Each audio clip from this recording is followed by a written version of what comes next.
Nobody told you that your best investment year might also be your worst tax year, and that's exactly the problem. While you were busy celebrating returns, the IRS was quietly pulling up a chair to your table. Let's talk about capital gains tax, because this is the one that sneaks up on investors like a slow leak in a rental property. You don't notice it until the damage is done.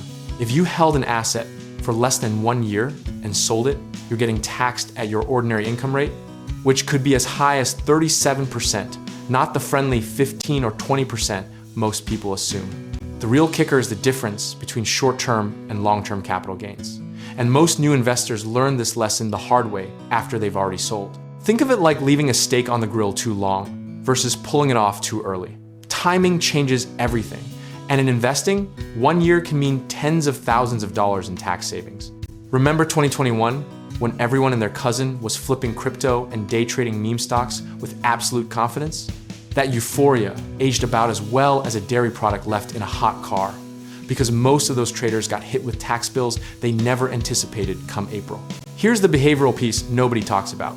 We make emotional decisions to sell, then rational excuses to justify it, and the tax consequences are always an afterthought.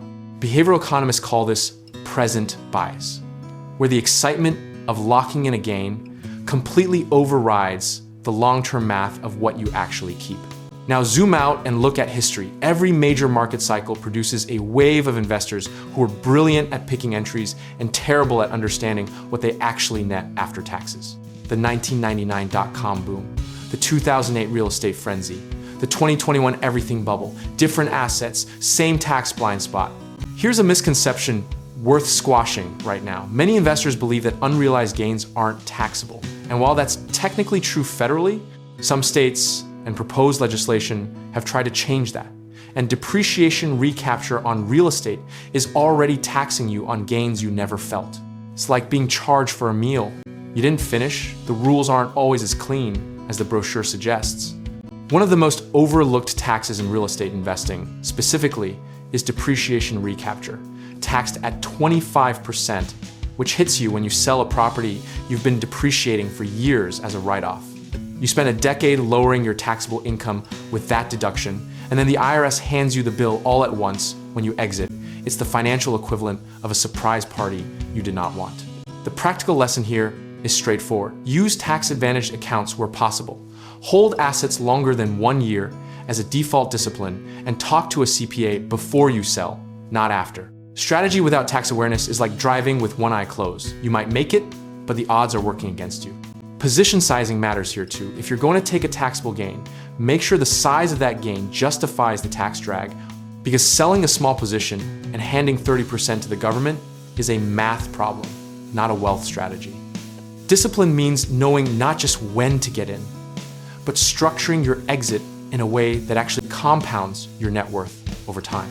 There's also the net investment income tax, a 3.8% surcharge on investment income for high earners, which most people discover for the first time on their tax return, never in a YouTube video. Combined with state taxes in places like California or New York, your effective rate on a short-term gain could realistically exceed 50%. Let that number sit with you for a second. Philosophically, the investors who build lasting wealth aren't necessarily the ones with the best picks. They're the ones who obsess over what they keep, not just what they make. Discipline, sizing, and consistency across decades will always outperform brilliance with poor tax awareness. And here's the freeing part. Once you understand the tax landscape, you stop fearing it and start planning around it. Whether that's through a 1031 exchange, tax loss harvesting, or simply being patient enough to cross the 1-year threshold. Rational preparation doesn't eliminate taxes, but it absolutely minimizes them, and that's the real alpha most investors are leaving on the table. If you're ready to stop leaving money on the table and start investing with a full picture, taxes, strategy, and all, check out our links in the description below, where we can help you get started in real estate investing, connect you with home contracting work, and find the right lenders for your next move.